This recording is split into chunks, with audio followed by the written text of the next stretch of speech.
Voilà, dédicace à Maître Platini Mbemba Ntsumbu, qui nous suit à partir du marché de la liberté, chargé du contentieux. Ah, Maître Platini Mbemba Ntsumbu, c'est de la part de votre frère, Héritier Ntamboa, qui vous salue et puis qui vous dédicace cet instant. Alors, nous recevons pour vous M. Prince Epenge, bienvenue. Merci. Merci pour l'invitation. J'ai voulu vous avoir depuis les débuts de la semaine. Puis vous avez un problème au niveau du pied. Et je me demandais, vous avez eu le mbasse ou comment? Ou l'ulcère? Pas du tout. Je n'avais rien du tout au niveau du pied. Juste que on travaille beaucoup. On est sur le terrain. ADD Congo en ce moment est en pleine tournée de sensibilisation et de mobilisation. Je crois que chez vous ici, des images sont passées, même hier. Et parfois on est un peu fatigué. Ça fait quand même 20 ans d'une élite, de cette noble élite qu'on a menée dans l'opposition avec des trahisons, des défections et autres. Et nous tenons bon, des gaz lacrymogènes sous Kabila, des gaz lacrymogènes sous Félix Tshisekedi, et 20 ans de résistance. Parfois il y a des moments de... Mais vous êtes essoufflé maintenant. On n'est pas essoufflé parce que nous sommes... Vous voulez vite réintégrer le gouvernement, non? Non. Nous nous battons pour avoir le pouvoir. Nous ne nous battons pas pour rester dans l'opposition. Oui, mais c'est le pouvoir, non? Oui, mais... Dans le gouvernement, aujourd'hui, un pouvoir... On vous nomme ministre des hydrocarbures.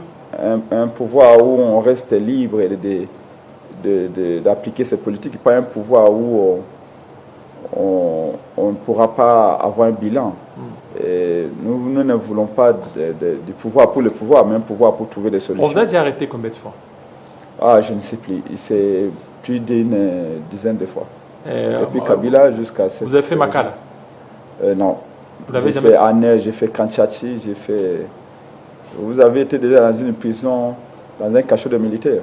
Ouais. Sous Kabila, j'ai fait Kanchachi avec Chalupa. Déshabillé complètement. Déshabillé combien de temps? Plusieurs heures, je veux dire, je crois 24 heures. 24 heures. Ouais. J'ai fait la heure. Nu? Bien sûr, on a été déshabillé avec Chalupa, bien sûr. Mais là, il vous disait quoi quand vous étiez déshabillé? Qu'est-ce qu'on dit? On vous arrête, on ne vous sépare. Chalupa était dans son cachot, moi aussi dans une petite boîte interrogée du matin au soir et puis ensuite transféré à l'année en face de la primature. Et vous savez, les temps passent, mais les bienfaits ne pourrissent jamais. Je tiens toujours à remercier Vital Kamerhe et Fang Djongo qui étaient partis nous chercher en 2012. Vital Kamerhe? Oui, Vital Kamerhe. C'était au mois de décembre 2011. Alors que la même semaine, on a été demandé que Kabila arrête ou donne l'ordre à ces gens d'arrêter de canarder, de gazer ou de mettre en siège la résidence de Tiens Sigil Mulumba. Parce que peu après les élections 2012, je crois que 3 mois après les élections, la parcelle de Vieux Chichi à Limité était toujours assiégée. Et l'opposition avait décidé d'aller rencontrer notamment les ambassadeurs et autres pour dire qu'il faut que cette situation-là change, que Tshisekedi retrouve sa liberté. Parce que c'était difficile d'aller le voir à Limité. Après les élections de 2011, après la proclamation en tout cas et les manifestations de la vie initiée, on ne pouvait pas aller le voir, malheureusement. Donc vous voyez, ces combats-là doivent continuer. D'ailleurs, après toutes ces années, après tout ce que nous constatons sur le terrain, on a un idéal pour ce pays. Il faut vraiment que nous puissions réussir à forger des institutions fortes et pas des hommes forts. Aujourd'hui, sous Félix Tshisekedi, il n'existe plus qu'une seule institution. Laquelle? Président de la République. L'Assemblée nationale, le Sénat. Je veux dire, l'institution parlement n'existe pas. Comment ça? N'existe plus. Vous ne voyez pas les Samalou Kondé? Le pouvoir judiciaire n'existe plus. Tous, Madame Judith, c'est une étiquette. Ah, ne faut pas dire ça. Oui, c'est une étiquette. On n'a jamais connu un premier ministre aussi faible. Même Badi Bangassou Kabila, parfois parler. Judith, mais c'est une dame. Elle est complètement effacée. C'est une dame. Mais alors, la femme n'est pas un symbole de faiblesse. Au contraire, Oui, la femme à et l'aide. les faits, Dans ce siècle, la femme a retrouvé tout ce qu'elle avait perdu auparavant. Donc, voyez-vous, donc il n'existe plus qu'une seule institution, président de la République. C'est Félix qui décide de tout, mais qui, in fine, n'est responsable de rien. Et donc cette situation a changé. Et je me souviens de ce que Barack Obama avait dit lors de son premier passage en Afrique, au Ghana, devant les étudiants. L'Afrique a besoin des institutions fortes et non des hommes forts. Parce qu'évidemment, les hommes passent. Les institutions, par définition, c'est tout ce que l'homme crée, à l'opposé de ce qui est naturel. Mais ce qui demeure, ce qui est structuré, ce qui est organisé. Aujourd'hui, les hommes passent et passeront. Où est Mobutu aujourd'hui? Il est parti mourir en exil. Où est Joseph Kabila? Qui aurait écrit que Joseph Kabila serait en exil aujourd'hui et est en train de consulter les gens en Goma sous les bananeraies et sous les manguiers? Félix Tshisekedi va passer. Et d'ailleurs, très bientôt, dans 28 mois, on parlera de Félix Tshisekedi de passer comme le numéro 1 du pays. Mais nous devons faire en sorte que les institutions, que les principes puissent être là, que les droits soient levés au-dessus de nous tous, que les institutions soient fortes, parce que les institutions doivent nous survivre. Et c'est ça le combat de la D de Congo, mon parti, c'est ça l'idéal de Prince Sepenge et de tous ceux qui croient à son combat. C'est ce que nous faisons. Donc je suis très souvent sur le terrain, chaque semaine je suis sur le terrain. Et donc parfois on arrive à passer des moments de fatigue, mais Jésus-Christ est avec nous, il nous garde et nous mènerons ce combat jusqu'à la victoire. Ça c'est une certitude. Voilà, merci beaucoup. Une certitude, il est 10h à Kinshasa. Alors, un tambour pour la dernière livraison de la Minute Info, avant qu'on continue avec Prince Sepenge. Merci beaucoup, Jean-David Kilolo. Mesdames, Messieurs, je vous retrouve pour la toute dernière livraison de la minute d'information sur Télé 50.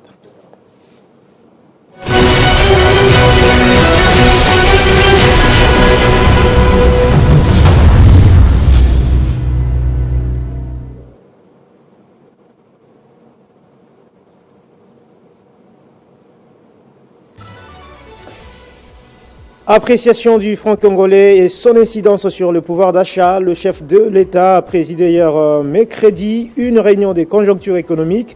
Il a été question d'examiner la situation récente et également de lever un certain nombre d'options qui doivent être confirmées sur le plan technique.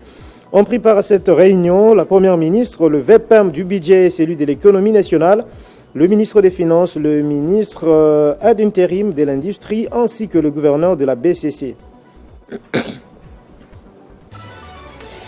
Plus de 8 000 $ américains ont été emportés hier mercredi par des bandits armés lors du braquage d'un shop à Bibois dans la commune de Lancélé.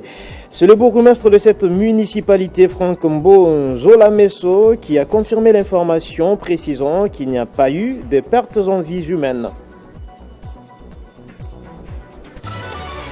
D'une actualité à une autre, pénurie de carburant à Kinshasa, la situation résulte d'un arrêt momentané du pompage des produits pétroliers de Sep-Congo à la suite d'un acte de vandalisme perpétré dans la nuit du samedi 18 au dimanche 19 octobre.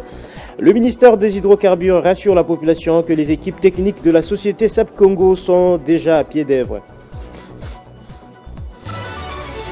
Détention illégale de plus de 150 prévenus à la prison centrale de Mambasa en Ituri. C'est la nouvelle société civile congolaise du territoire qui la dénonce. Selon elle, un bon nombre de ces prévenus ont déjà passé plus d'une année sans être entendus sur le fait qui leur sont reprochés. La NSCC alerte également sur les conditions de détention déplorables dans cette prison. En sport, dernier tour des qualifications à la Coupe d'Afrique des Nations féminines, un but partout. C'est le score qui a sanctionné la rencontre aller RDC Afrique du Sud hier mercredi au stade de Martyrs. Le match retour est prévu donc le 28 octobre en Afrique du Sud.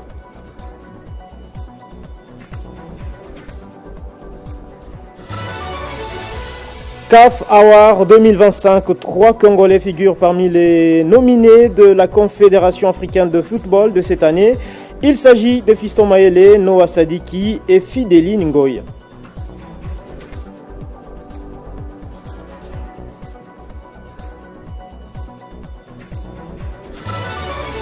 Et pour finir, dans le monde, les États-Unis et l'Union européenne durcissent le ton contre la Russie. Les USA ont annoncé hier mercredi des sanctions énormes contre Moscou, notamment la suspension des 2 plus importantes compagnies pétrolières qui financent la machine de guerre du Kremlin. L'UE a, elle, annoncé avoir trouvé un accord pour durcir ses sanctions sur les hydrocarbures russes et tarir les ressources du Kremlin. Merci pour votre fidélité, mesdames et messieurs. L'actualité reste en continu sur le www.tele50.cd. Retrouvez toute l'actualité en continu sur www.tele50.cd.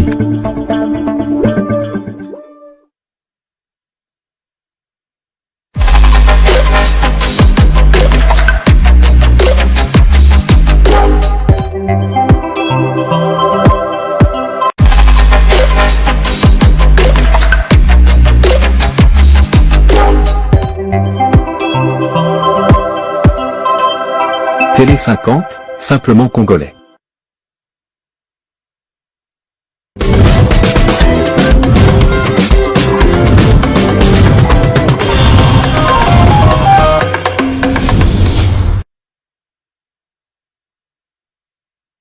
Voilà, alors, Prince Epenge, vous êtes là.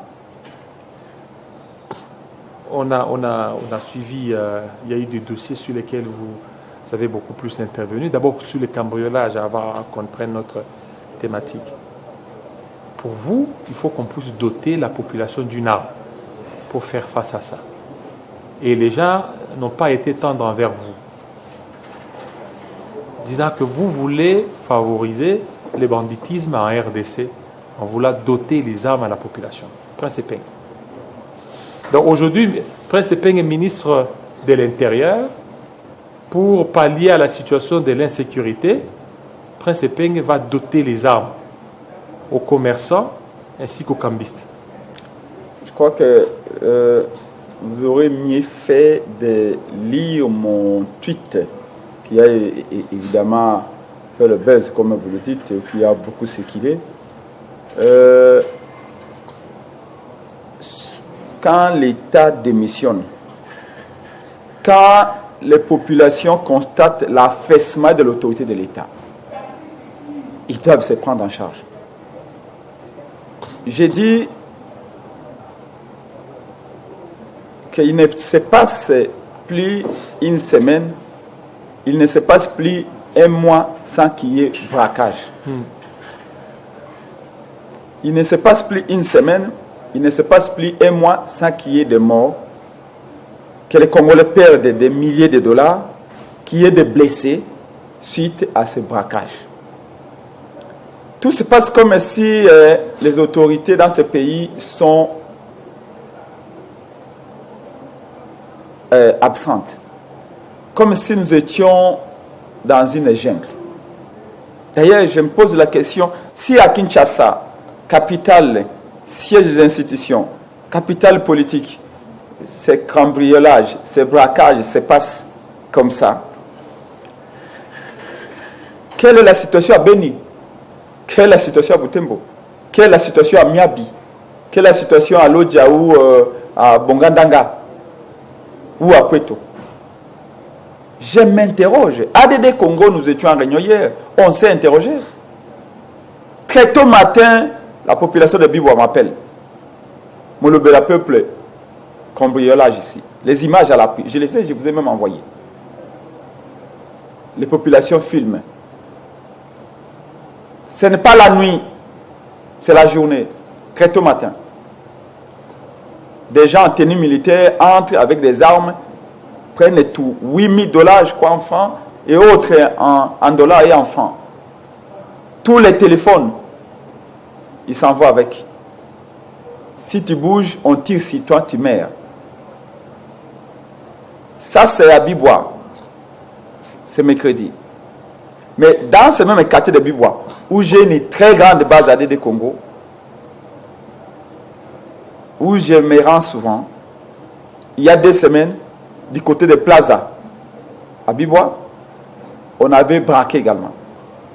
Donc, en 2 semaines et demie, 2 braquages. Et c'est chaque mois, c'est chaque semaine. les autorités, les pouvoirs, par définition, c'est quoi? C'est une capacité. Mais c'est Jacquemain Chabani, ministre de l'Intérieur, un homme très intelligent, très posé, que j'ai connu dans l'opposition, que je respecte beaucoup. Quand il était dans l'opposition, quand il était secrétaire général de l'UDPS, il n'avait pas le pouvoir. Donc, il n'avait pas la capacité de mettre fin à ces braquages. Mais maintenant, devenu ministre de l'Intérieur, M. Jacquemain a les leviers du pouvoir. Il a la capacité d'agir, la capacité de décider. Depuis qu'il est là, les braquages se multiplient et se succèdent. Donc, pour interpeller M. Chabani, pour interpeller M. le gouverneur de la ville, qui reste silencieux, c'est quand même assez étonnant de voir un gouverneur de la ville qui a aussi la responsabilité de protéger, qui reste silencieux, qui préfère parler des camions, poubelles et autres, mais alors que la vie de ses concitoyens, de ses administrés sont en danger, le gouverneur de la ville Bumba ne dit aucun mot. Je l'ai appelé à 2 fois, à 2 reprises. Qu'est-ce qui se passe? Alors, parce que l'État semble démissionner, parce que le ministre de l'Intérieur, probablement, il est encore aux États-Unis, dans un forum économique. Il doit être des retours déjà. Parce que M. Bumba, probablement, est en train de s'occuper des poubelles. Parce que le chef de la police, apparemment, est dans son bureau climatisé. Je me suis dit, ben, dans ce cas-là, la population il faut secouer les cocotiers. À leur triste sort. Mais la population est complètement abandonnée. Je vous dis, la population meurt en silence. La population gémit. Comme je vous l'ai dit dès l'entame de mon propos, je suis l'un des politiciens qui est le plus sur le terrain et dans toutes les communes. Je suis l'un des politiciens qui est très informé. J'ai 400 groupes WhatsApp ici, dans mon téléphone. J'ai des groupes WhatsApp de Massissi, de Beni, de Boutembo, de Boudjala, de partout, de Ngandajika. Partout, les gens me mettent dans les groupes WhatsApp. Parce que Nazam ou le Beni Nabango. Et chaque matin, moi aussi, à ma manière, comme responsable politique, je prends des infos et j'essaie d'alerter. Alors, quand je propose, je dis, ben, parce que l'État, visiblement, a abandonné le peuple, parce que chacun fait son business, parce que nos populations plairent. Aujourd'hui, à 6 heures dans certains quartiers, vous ne sortez pas. Sinon, vous allez faire une malheureuse rencontre avec ces bandits armés. Les gens se promènent la journée cagoulés. Si la police faisait son travail, on va quand même se poser des questions. Comment vous promenez cagoulés à 5 heures, à 6 heures, à 19 heures déjà cagoulés, avec des armes? Donc, visiblement, il y a beaucoup d'armes en circulation à Kinshasa. Qu'est-ce que fait le ministre de l'Intérieur pour récupérer ces armes? Visiblement, et surtout dans des quartiers périphériques ou dans des communes reculées, ces bandits armés sévissent. Ce n'est pas les témoignages qui manquent. Les populations tentent tant bien que mal. Ici même à la 17e rue Limité, du côté de ce qu'on appelle quartier Mabaya, rivière Njili, les populations s'organisent avec des sifflets pour alerter la police. En Kinseso, du côté de Mongafula, les populations se sont organisées pour acheter des sifflets et je les encourage dans tous les quartiers à avoir des sifflets. Mais quand ils sifflent, pourquoi? C'est pour alerter la police.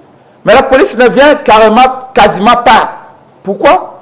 Parce que véritablement la police n'a pas de moyens. On parle de, je crois, 16 000 policiers, un effectif de 16 000 policiers ou de 7 000 policiers à Kinshasa pour un budget de 20-21 000 $. Et pour une population 20 000 $, ils allaient mbongo ya kolia nguba. Une population pour une population de 20 millions. Estimée à 20 millions d'habitants. Il est de près de 10 000 km². Vous mettez 20 000 $, 21 000 $ comme budget, comme agent de fonctionnement. Et 16 000 policiers. 16 000, 7 000 policiers. C'est rien. C'est rien. Encore que, au sommet de la police, et tambola gondemboa. Monimboa tambola kama koleza kalinye boyete. Pinel Bosso, ils sont à gauche, Pinel Asima, ils sont à droite. Moutou la police, ce que l'ongoué na awa na lufungula avec quoi pour est tombé en panne. Parce qu'il n'y a pas d'entrée. Il manque du carburant. La police manque cruellement des moyens.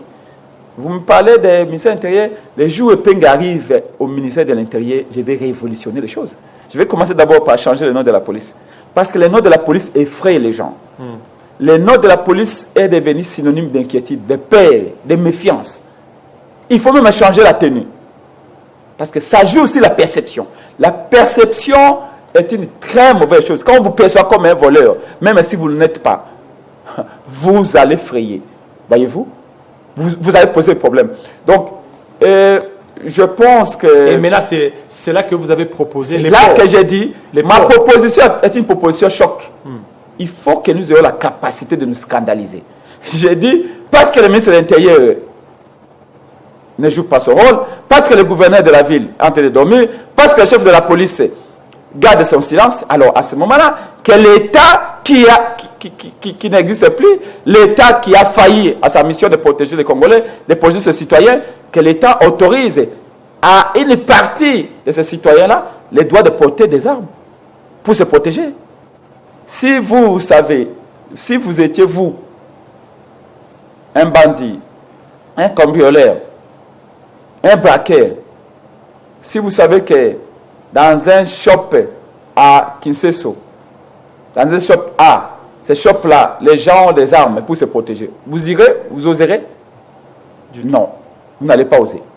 Mais ce n'est pas tant parce que je veux que ça se réalise. Mais la parce criminalité, que, évidemment, notre culture n'est pas suffisante. Je veux dire, on n'a pas les mentalités que nous avons au Congo. C'est une proposition évidemment risquée. Mais comme je vous l'ai dit, c'est une proposition choc. Il faut que ça se cite. Vous voyez, quand j'ai tweeté qu'il faut qu'on autorise aux cambistes de porter des armes, ça a réveillé tout le monde. Il y a beaucoup d'autorités qui m'ont appelé. Vous dites là, c'est vrai, il y a trop de braquages. Mais vous ne voyez pas que c'est dangereux? Oui, c'est dangereux. Mais que faites-vous, vous les autorités? Regardez aux États-Unis.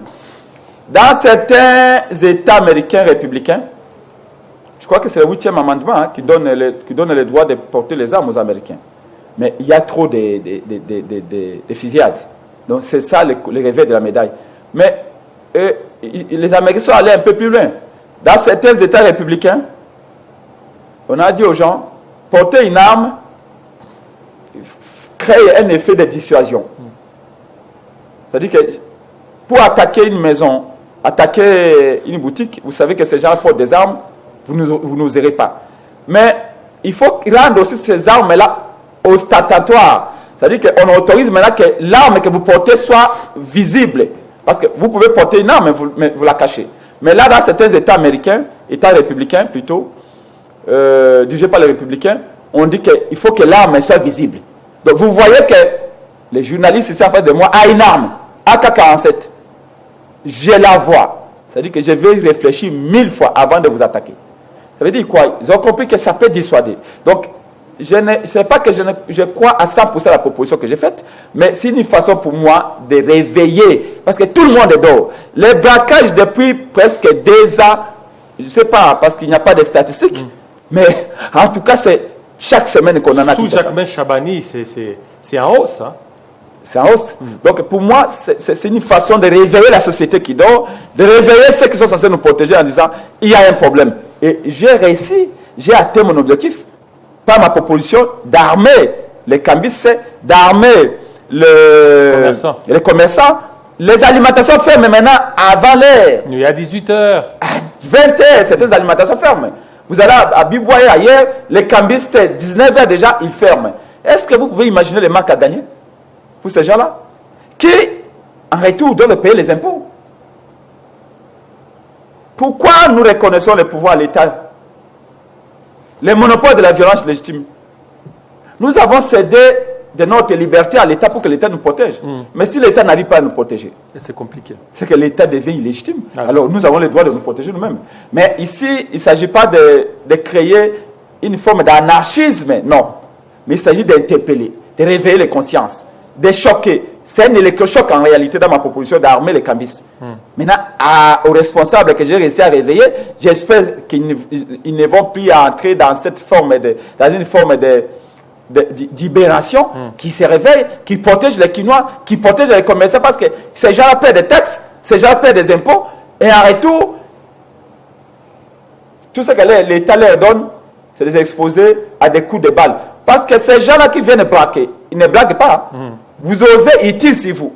On a déjà registré beaucoup de morts. Voilà pourquoi Prince Epenge et la DD Congo nous avons dit il faut armer les cambistes pour que les cambistes se défendent. Voilà, il faut armer les cambistes, ça c'est la position de Prince Epenge. Mais aussi les gens disent, au lieu que Prince Epenge se réjouisse de l'appréciation du franc congolais, Prince Epenge est contre.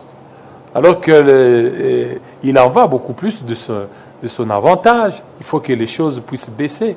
Mais Prince Epenge, lui, il critique toujours. Les gens disent, ne connaissant pas la position exacte de Prince Epenge. Prince Epenge est un leader très populaire. Prince Epenge est un homme très aimé par son peuple. Prince Epenge ne peut qu'être content s'il y a appréciation du franc congolais. S'il y a les dollars dévissent face au franc, si les taux du dollar baissent, Prince Epenge ne peut qu'être content et je les suis. Seulement, être content ne veut pas dire manquer de précautions ou donner un chèque en blanc à ceux qui ont œuvré pour que les dollars baissent. À l'occurrence, c'est M. Wames de la Banque centrale, que j'ai même félicité, dans la mesure où la politique qu'il a initiée visant à revaloriser notre monnaie, c'est une bonne politique. Mais quand j'avais dit, et c'est de là que vient la confusion, quand j'avais dit que les dollars reculent pour mieux sauter, c'est par expérience. Sous Félix Tshisekedi, à 2 fois, de manière mécanique, on a baissé les taux du dollar comme ça. Et puis au bout de 2 mois, il y a eu un remontada et les gens ont eu des dents cassées. Les agents économiques et les ménages avaient pleuré. Évidemment, quand j'avais tenu ce point de vue,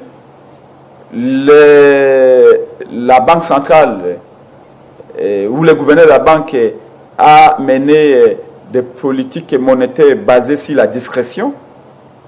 Et généralement, ces politiques monétaires basées sur la discrétion a comme conséquence l'incapacité des agents économiques, des ménages, d'intégrer les objectifs poursuivis par sa politique monétaire.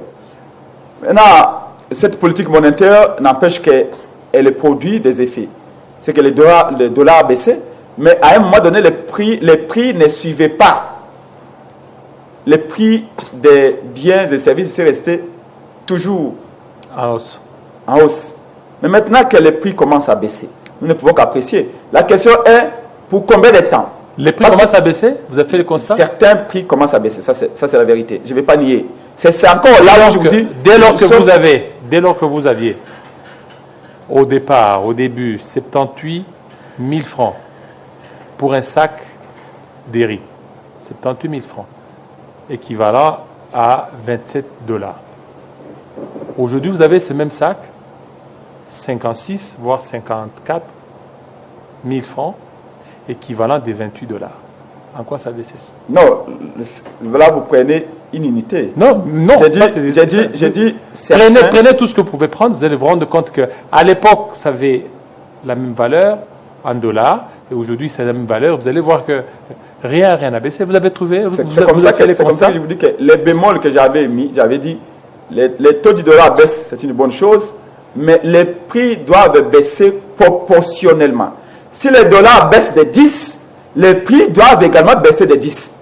Si les dollars baissent de 5, les prix doivent baisser de 5. Or, les dollars baissent de 10, les prix baissent de 4.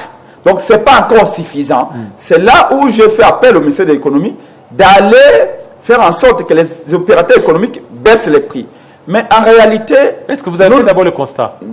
Bien, mais je vous dis que je suis Molobélé à peuple. Je suis à la cité chaque jour. À la cité. Donc, certains prix de certains produits, ou les prix de certains produits commencent à baisser. Mais c'est encore une baisse légère. D'où nous encourageons. Mais la plus grande peur, c'est que d'ici 2 mois ou d'ici 3 mois, qu'il y ait remontada. Et c'est là les dangers. Et moi, comme le peuple, je protège mon peuple. J'ai dit, vous savez, la politique économique qui est menée, plutôt la politique monétaire qui est menée, où je vais dire, la baisse du taux du dollar est essentiellement l'œuvre de la Banque centrale. Donc, ce n'est pas la bonne santé économique qui a conduit à la baisse du taux du dollar. Ce n'est pas les réformes économiques qui auraient été menées par le ministre de l'économie ou par le ministre du budget. Non. C'est essentiellement l'effet de l'injection de 50 millions de dollars par la Banque centrale qui a mené à l'appréciation du franc congolais. Mais est-ce que ça va être structurel ou pérennisé? En tout cas, il y a de fortes chances que la situation change de manière négative. C'est pas ce que nous souhaitons. Parce que pour tout celui qui se bat pour le peuple, pour tout celui qui se bat pour le bien-être des Congolais, on ne peut souhaiter que les dollars baissent et se stabilisent. Voyez-vous? Mais jusque-là, la stabilité non plus n'est pas encore une chose faite parce que vous allez, les taux s'appliquent jusque-là à géométrie variable. Vous allez à Bandal, on vous dit 19. Vous allez à Maluku, on dit 19 500. Vous venez à la Gombe, on vous dit 21. Vous allez à Limete, on vous dit 20. Et jusque-là, les Congolais perdent de l'argent. Voyez-vous? Moi, jusque-là, je perds de l'argent quand je vais dans une station-service. Alors que c'est l'État qui fixe le prix des carburants. L'État, jusque-là, n'avait que 300 francs. Moi, j'avais 20 $, je prenais 18 litres. Avec 20 $, je prends 14 litres. Donc, je perds de l'argent. Je perds mes litres de carburant. Mais, en termes de principe, la politique monétaire menée par Wameso a conduit à cette baisse du taux du dollar. C'est une bonne chose. Moi, mon peuple, j'apprécie, mon peuple apprécie. Mais ce que le peuple me dit, si les terrains, nos populations me disent, si les terrains, c'est que les prix doivent baisser. Les dollars baissent de 10, les prix des biens et des services doivent baisser aussi de 10. Et surtout, que ça se stabilise. Mais aussi, qu'il n'y ait pas remontada, parce que si les dollars remontent encore, comme on l'a vu par le passé, eh bien, on va perdre beaucoup. On risque de connaître beaucoup de dégâts au niveau des ménages, au niveau des agents économiques, et la situation risque d'aller en vrille. C'est le seul conseil qu'on puisse donner à ceux qui ont mené ces politiques. La situation en politique reste dominée par l'appel au dialogue. Pour la MOCA, il demande toujours un dialogue qui n'est toujours pas venu. Qu'est-ce qui tarde la tenue de ce dialogue tel que voulu? C'est Félix qui bloque les dialogues. Comment ça? Parce qu'il n'en veut pas. Mais vous aussi, on vous appelle à Nairobi, vous avez refusé. À Nairobi, c'était la réunion organisée par Kabila pour les kabylistes ou pour ceux qui croyaient au retour de Kabila au pouvoir.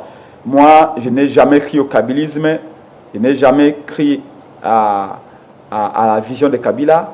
Et je ne crois et je ne croirai jamais au retour de Kabila au pouvoir parce que la Constitution a déjà réglé son sort. Là, c'est toutes les forces vives. Lui, il n'a pas dit qu'il veut revenir au pouvoir. Il appelle, il veut certainement parler. Vous êtes contre révision constitutionnelle, parler de la révision constitutionnelle et puis penser comment lutter contre la dictature. Quelles sont les forces vives que vous avez vues à Nairobi? Mais on a vu les Franck Diongo, Mvwemba. Apparemment, vous parlez d'autre chose. Vous savez, dans la vie, nous ne pouvons pas être divisés sur tout. En tout cas, c'est la philosophie de l'AD de Congo.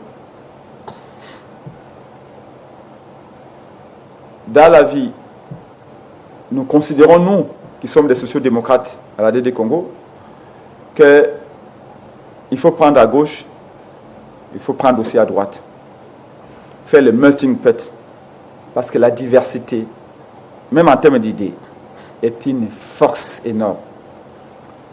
Avec Kabila, nous n'avons pas la même vision. Nous ne défendons pas les mêmes valeurs. Mais en ce qui concerne le changement de la Constitution, les non, les NON, nous le partageons. Avec Félix Tshisekedi, nous n'avons pas la même vision.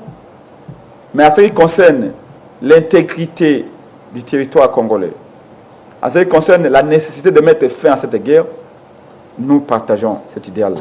Donc, on ne peut pas être divisé sur tout. On peut être divisé à 80, sur les 80% des problèmes, des sujets, mais il y a les 20% qui peuvent nous mettre ensemble.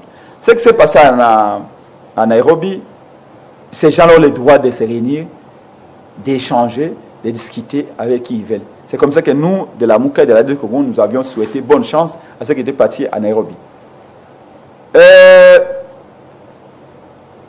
Mais là, ici maintenant, le dialogue. Le président Félix Tshisekedi, il a tendu la main à Paul Kagame, mais ici, il y a toujours la main tendue de Martin Fayulu. Quand même, il vous a reçu au niveau palais de la Nation. Vous avez été là. Mais il y a d'autres opposants qui peuvent aussi rejoindre, mais ça continue beaucoup plus encore à attendre. Je réponds d'abord à votre première question, qui était pourquoi Félix appelle du dialogue. Au sein de la DD Congo, nous avons l'impression que Félix Tshisekedi veut nous mettre devant un fait accompli. Ça, c'est le point de vue de mon parti Action pour la démocratie et le développement Congo. Félix Tshisekedi veut gagner du temps, veut provoquer un glissement, sachant qu'il est arrivé fin mandat, dans 28 mois, il n'aura plus le cortège qu'il a aujourd'hui. Dans 28 mois, les Congolais vont avoir un nouveau président de la République. Ici, des élections, des bonnes élections, les élections que nous voulons bonnes et qui vont être bonnes parce que cette fois-ci, ça passe ou ça casse. Félix Tshisekedi ne veut pas organiser les élections en 2028. Il veut organiser un glissement, forcer un glissement. Seulement, tous les indicateurs virent au rouge aujourd'hui. De telle sorte que s'il se bat, s'il bloque les dialogues pour avoir un glissement, ce n'est pas un glissement qu'il va avoir. C'est une glissade. Et il va tomber lourdement. Le dialogue est devenu une nécessité vitale. Encore une fois, tous les signaux virent au rouge. On a 2 provinces pratiquement qui sont contrôlées par le Rwanda. Moi, je ne parle pas de Nanga. C'est les Rwandais. C'est l'armée rwandaise qui contrôle ces provinces. Il y a une insécurité dans plusieurs villes du pays. À l'interne, nous nous regardons en chair de faïence. La société civile est divisée, les églises sont divisées, les politiciens sont divisés. La situation est telle que, face au danger ou à la menace existentielle qu'il y a à l'Est, tout responsable politique de son niveau ne pouvait qu'organiser une table ronde pour que nous puissions nous réconcilier à l'interne. Et c'est là où j'enchaîne sur la question de sa demande ou de sa main tendue à Kagame. En soi, tendre la main à Kagame n'est pas une mauvaise chose. Même si la manière dont tu l'as faite a donné l'impression d'une capitulation qui ne dit pas les mots. A donné l'impression d'une faiblesse. C'est comme si le Congo s'est mis à genoux face à Kagame. Mais nous n'allons pas aller sur des critiques portant essentiellement sur la forme. Dans le fond, que Félix tende la main à Kagame n'est pas mauvais. Parce que les États doivent toujours continuer à échanger. D'ailleurs, la main ne devait pas s'arrêter qu'à Kagame, à Museveni. Parce qu'en réalité, c'est 2 pays qui nous agressent. C'est l'Ouganda et le Rwanda. Mais aussi à tous les États voisins. Seulement, nous disons, il avait déjà tendu la main à Kagame. C'était même la philosophie de Félix Tshisekedi dès qu'il arrive au pouvoir en 2019. Le premier à qui il avait tendu la main, c'est Kagame. Par après, il avait avoué que Kagame l'avait poignardé dans le dos. Et cette fois-ci encore, il retend la main à Kagame. Il y a de quoi se poser la question si cette fois-ci encore, il ne viendra pas nous dire que Kagame m'a trahi. D'où nous disons, avant d'ouvrir encore pour la seconde fois la main à Kagame, d'abord organisons-nous à l'intérieur. Vous étiez parti en solo avec Kagame. Vous lui avez tout donné, des contrats, des accords économiques et des accords militaires. Les Rwandais ont commencé à faire des navettes ici à cause de la main qu'il avait tendue à Kagame la première fois. Et cette fois-ci, il va encore tendre la main à nouveau à Kagame. Il n'y a pas de problème. Mais commençons à l'intérieur d'abord. Parlons-nous, discutons, échangeons. Vous ne pouvez pas dire à Kagame, ma main est là. Ma main est ouverte. Mais à l'intérieur, vous la fermez à vos frères. Vous ne pouvez pas demander à Kagame un dialogue, mais à l'intérieur, vous proposez la confrontation, vous préférez la confrontation avec les opposants. Vous ne pouvez pas dire à Kagame, dansons à nouveau ensemble, les tangos comme autrefois. Et puis à l'intérieur, est-ce que vous ne pouvez pas que c'est le divorce avec le président vos compatriotes? Ça n'a pas de sens. Est en train de jouer avec le temps. Il a un court mandat. Il ne veut pas organiser un dialogue parce qu'il veut terminer son mandat. Peut-être vers la fin 2027, vers la fin de 2028, il peut organiser maintenant, comme Kabila a fait, il y a eu glissement. Lui aussi peut aller dans ce sens-là. Il en a le droit. Mais je peux me tromper, mais je dirais que mon aîné Félix Tshisekedi, si c'est le cas, il est en train de jouer au jeu qui gagne perd. Le plus grand perdant serait Félix Tshisekedi. S'il pense que Kabila avait provoqué un glissement, parce que c'était le cas, Kabila avait sciemment provoqué un glissement en 2016, et que Félix pense qu'il doit retenter les coups, il doit imiter Kabila, il doit provoquer un glissement aussi pour rester après 2028, je trouve que c'est dangereux. Toute proportion gardée, les contextes et les paysages politiques à l'époque où Kabila avait provoqué un glissement en 2016 n'est pas le même qu'aujourd'hui. Quand Kabila avait provoqué un glissement en 2016, des provinces n'étaient pas contrôlées par les Rwandais. Quand Kabila avait provoqué un glissement en 2016, on n'avait pas une situation comme celle-ci. Tant en termes du mécontentement intérieur qu'en termes de légitimité du pouvoir. Donc, je crois que Kabila, fils de Mouzé Kabila, qui avait provoqué le glissement en 2016, aujourd'hui, Félix Tshisekedi, fils d'Etienne Tshisekedi Wamulumba, qui avait une histoire particulière, qui a une place particulière dans l'histoire politique du Congo. Ça n'a rien à voir avec Kabila, qui est venu dans la brousse. Félix a vécu en ville. Donc, bref, je vais vous montrer que Félix est l'héritier aussi d'un combat politique. Et ça, c'est important. Et qui peut s'aborder, il peut saboter les combats de son père. Ce qui l'entoure, Bemba, Kamere, Bati, de tout ce monde-là, Félix Tshisekedi a un combat qui n'a rien à voir avec le combat des pères de tout ce qui l'entoure. Donc, il devait voir les choses autrement. Moi, en tout cas, mon père était enseignant.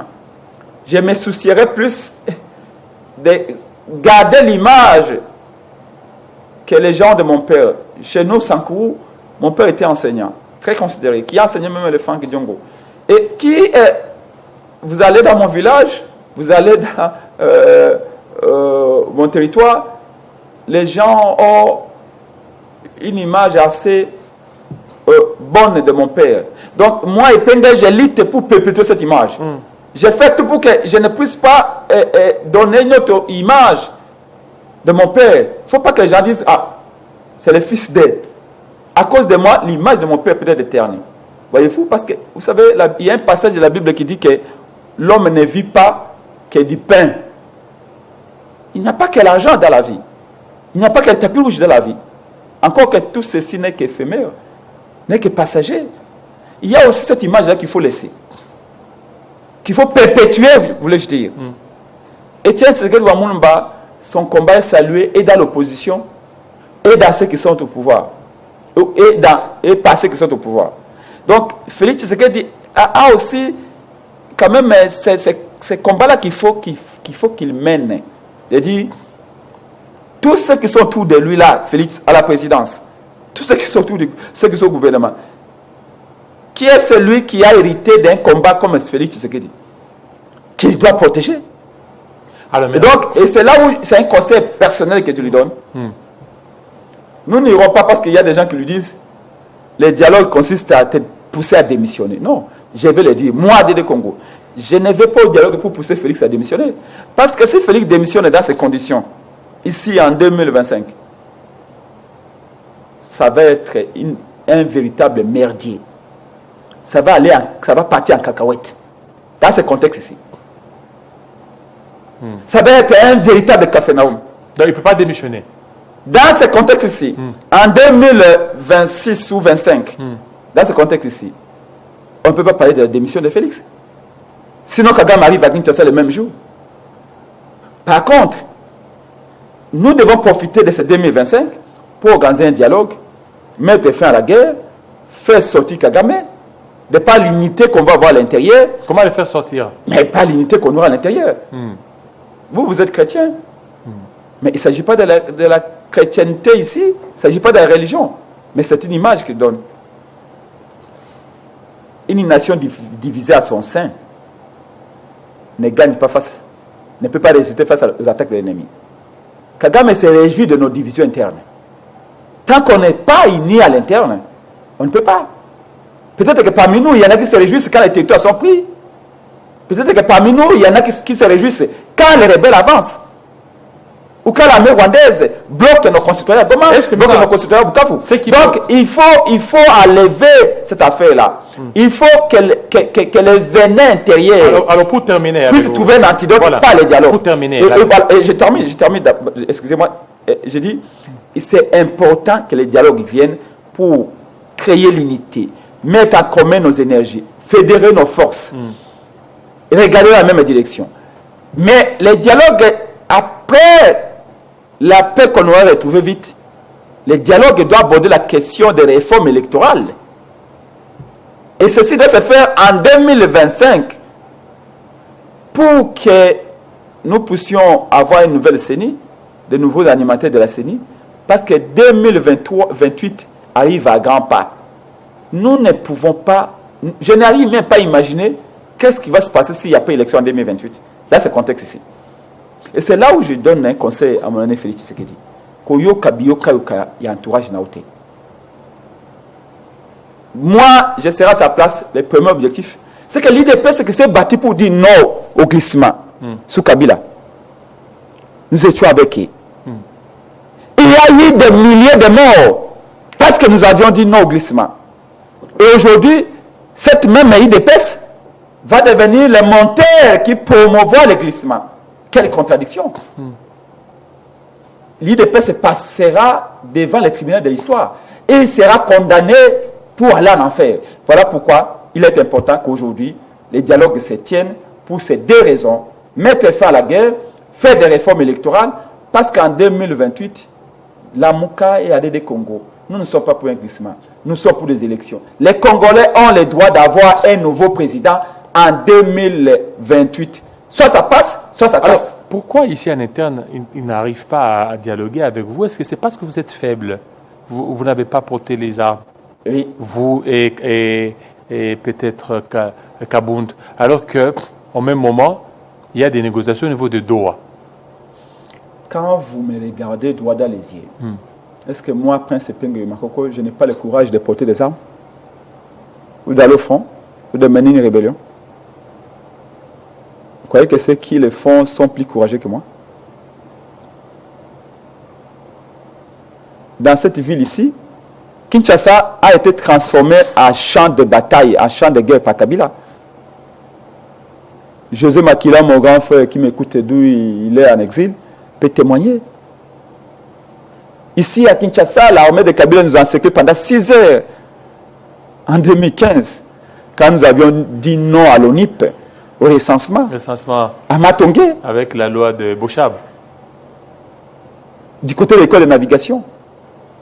Puis police militaire, garde républicaine, avec certains policiers, nous ont tiré à balles réelles pendant plus de 5 heures. Si on a pu résister à ça, pendant le 14 juin, en 2016, on a fait ça. C'est Dieu qui nous a gardés. Donc, on a le courage de faire la rébellion. Mais on ne le fera pas. Voilà pourquoi nous, qui avions toutes les raisons de mener de rébellion avec Fayulu, parce qu'on nous avait ravi notre victoire électorale, nous disons, nous préférons la paix. Nous croyons à la démocratie. Nous ne croyons pas à la rébellion. Voilà pourquoi on a dit à Nanga, dépose les armes. Voilà pourquoi on a dit à Kabila, quitte Goma. Choisissons la voie du dialogue. Une autre question que vous m'avez posée. Pourquoi Félix ne nous écoute pas? Vous dites que Félix Tshisekedi a causé le quoi faible. Évidemment parce que je crois que vous avez raison. Pour Félix Tshisekedi, nous ne représentons aucun danger parce que nous n'avons pas des armes. Mais là, c'est très dangereux. À Doha, ils sont allés négocier là-bas. C'est très dangereux de penser ainsi. Vous savez,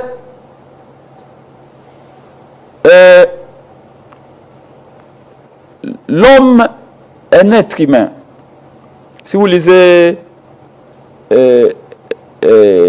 un professeur américain qui a dit la violence est une partie intégrale de l'homme. Tout homme a en lui une bonne proportion de la violence. Seulement, il y en a qui y ont appris à la maîtriser, à la gérer, mais il y en a qui peuvent l'extérioriser aussi facilement. Même votre professeur, même votre pasteur qui vous prêche chaque matin, qui est un pacifiste, qui vous promet le paradis, vous venez violer sa femme devant lui, il va devenir aussi dangereux que Pablo Escobar. Même votre intercesseur qui vient chaque matin chez vous à la maison prier chez vous, vous prenez ce qu'il y a de plus cher dans sa vie, il peut devenir le plus grand bandit de tout le temps. Donc il ne faut pas pousser les gens à bout. Voilà pourquoi nous pensons qu'il est important qu'on s'écoute les uns des autres. Commençons par dire même, et même ceux qui ont pris les armes. Moi, excusez-moi, jusqu'à aujourd'hui, je n'ai jamais compris pourquoi Nanga a pris les armes. Comment un gars qui était à la CENI ici, qui était même promis à être un sango, est devenu un rebelle? Je ne comprends pas. Mais les dialogues, les cadres où nous devons nous interroger, c'est tout ça. Pourquoi certains ont été poussés à adopter ce type de solution aussi radicale que suicidaire? Donc ici, ce que je peux suggérer à Félix Tshisekedi, qui nous écoute certainement, de comprendre qu'après 7 ans au pouvoir, l'avion en train d'atterrir. Et quand l'avion atterrit, il y a dans le domaine, dans le monde de pilotage ou de pilote, quand on est dans un cockpit, il y a un code qu'ils appellent cockpit stérile. Ça veut dire qu'au moment où l'avion atterrit, où l'atterrissage est un des moments les plus dangereux, les plus critiques, on dit qu'au niveau du pilotage, on ne peut plus raconter d'autres histoires. Où on a mangé des cacahuètes ensemble, où on a eu des copines ensemble. Quand on a en train de faire atterrir un avion, les cockpits stériles, on ne parle plus que de comment on fait atterrir cet oiseau. Félix Tshisekedi est un pilote qui est dans un avion. Son directeur de cabinet, ses conseillers sont ses copilotes. Il faut qu'il y ait cockpit stérile. Qu'il n'y ait pas autre discussion, qu'il n'y ait pas autre priorité que la priorité de réconcilier les Congolais, la priorité de faire atterrir l'avion Congo, parce que nous sommes à 28 minutes de l'atterrissage. Dans 28 mois, Félix s'en va. Il faut que l'avion ne dérape pas. Il ne faut pas que l'avion s'écrase. Déjà, l'atterrissage est un crash contrôlé, comme les pilotes disent. 2028, les élections 2028, est un crash aussi, mais qu'on doit contrôler. Et donc, Félix Tshisekedi, comme commandant des bords, doit imposer les principes des cockpits stériles. Pas d'autre débat. Au glissement, au troisième mandat, au glissement, voyez ceci, arrestation, intimidation, menace des morts aux opposants. Tout ceci doit être mis de côté. Là, la seule chose qu'il doit faire, c'est le dialogue. Dire, comme nous le disons, à tous ceux qui ont pris les armes, déposer les armes. Parlons dialogue, réconcilions-nous. Nous allons en 2028, on organise des élections. Félix Tshisekedi va sortir par la grande porte, parce que n'oublions pas que Félix Tshisekedi est arrivé au pouvoir par la petite porte. Mon souhait, ça n'engage que moi et mon partenaire de Congo. Mon souhait est qu'il sorte par la grande porte. Ça veut dire quoi? Que tous les présidents, presque, ont fini mal leur mandat dans notre pays. Vous savez, Mundela Salimoutuka, pour qu'il y ait comment mal? Mais attirer rétroviseur. Pour la nuit. Pour attendre qu'il y ait regardez, quelle a été sa fin? Mobutu, quelle a été sa fin? Kabila, quelle est la fin maintenant pour Kabila? Vous croyez que si on ne fait pas attention, Félix Tshisekedi va échapper à cette triste réalité? Non. Nous ne voulons pas que Félix se retrouve en exil demain aussi. D'où l'atterrissage que moi, Prince Epenge de Suger, Félix Tshisekedi doit faire atterrir l'avion dans 28 mois dans un bon aéroport, pas qu'on se trompe d'aéroport. Que Félix Tshisekedi puisse être acclamé par les passagers, parce que quand un bon équipage fait atterrir bien l'avion, les passagers applaudissent toujours. Merci. Et que Félix Tshisekedi surtout prenne une bonne retraite au Congo, pas qu'il se retrouve à Bruxelles ou aux États-Unis, comme Kabila aujourd'hui. Vous savez ce que c'est que le cas de Kabila, avec toute la gloire qu'il a connue, Kabila puisse être comme un Kaina, Namibie, Zimbabwe, Malawi. Et quand il va à Goma, c'est pour consulter sous les bannières, sous les manguiers, en ayant les pieds sur les fourmières. Non, ce n'est pas ça l'idéal.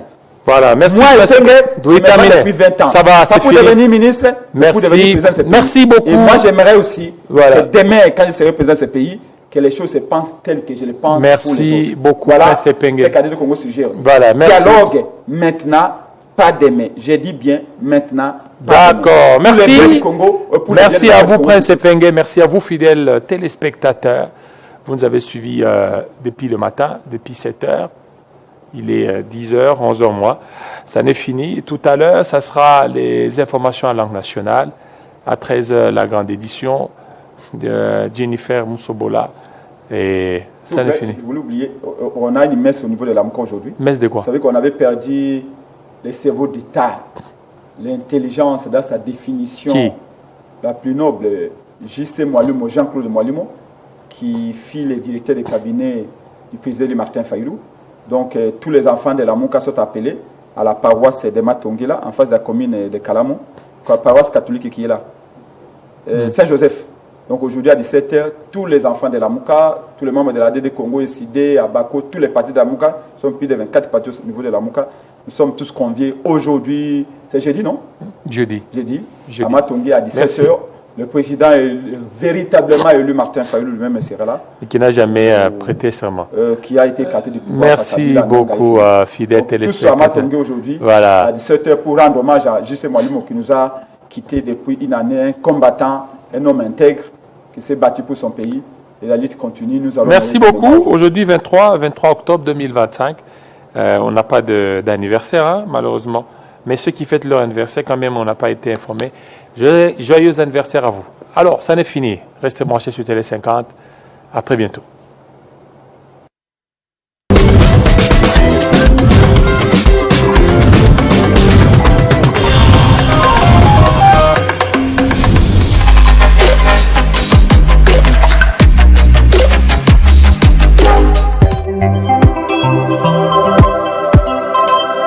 Télé 50, simplement congolais.